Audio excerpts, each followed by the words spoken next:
السلام علیکم معزز سامعین، گھر میں ننگے پاؤں گھومنے سے رزق کی تنگی ہو جاتی ہے۔ گھر میں جوتا الٹا پڑا ہو تو گھر میں جنات بصیرہ کرنے آ جاتے ہیں۔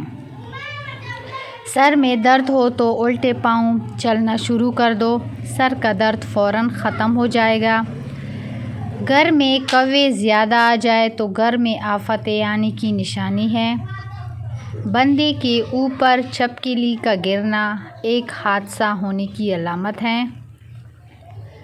جس گھر میں پانی والا نلکا نہ ہو وہاں شوگر کی بیماری جلدی لگتی ہے۔ جس گھر میں دماغی مریض ہو اس گھر میں انجیر کا پودا اگا دیا جائے تو دماغی مریض ٹھیک ہونے لگتا ہے۔ جس گھر میں یرقان کا مریض ہو اس گھر میں کالا جادو کا اثر نہیں ہوتا۔ جس گھر میں نمک استعمال زیادہ ہوتا ہے وہاں ہارٹ اٹیک سے لوگ مرتے ہیں۔ سونے سے پہلے انگوٹھی کی زیتون کے تیل سے مالش کی جائے تو عقل بڑھنے لگتی ہے۔ رات کو گھر کے صحن میں پیلے رنگ کا کپڑا لٹکانے سے آسیب نہیں آتے۔ گھر میں مچھر زیادہ ہو تو کریلا کاٹ کر کمرے میں رکھ دو، مچھر نہیں آئیں گے۔ قد چھوٹی ہو تو بانس کو پانی میں بھگو کر اس پانی سے نہایا کرو، قد لمبا ہونا شروع ہو جائے گا۔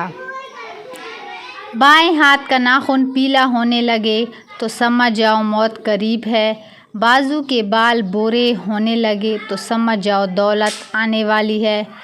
خالی پیٹ ہچکی آ جائے تو سمجھ جاؤ تمہیں قبض ہونے والی ہے۔ زبان پر چھالے ہو جائے تو سمجھ جاؤ تمہارے کمر کی ہڈی کمزور ہونے لگی ہے۔ پیسے کی چوری ہو جانا دولت کے بڑھ جانے کی نشانی ہے۔ گھر میں کسی جانور کا مر جانا رزق کے تنگ ہو جانے کی نشانی ہے۔ رات کو جلدی نیند آ جانا خوشخبری کی نشانی ہے۔ رات کو بے چینی ہونا مشکلات کے بڑھ جانے کی علامت ہے۔ مورنی کے پروں کو کتابوں میں رکھنے سے کتابوں کو زنگ نہیں لگتا۔ گھر میں حاملہ بکری کو لے آنے سے گھر میں 3 دن کے اندر دولت آنا شروع ہو جاتی ہے۔ پیشاب پیلا ہو تو کریلے کا پانی پی لو، موتی جیسا سفید ہوتا ہے۔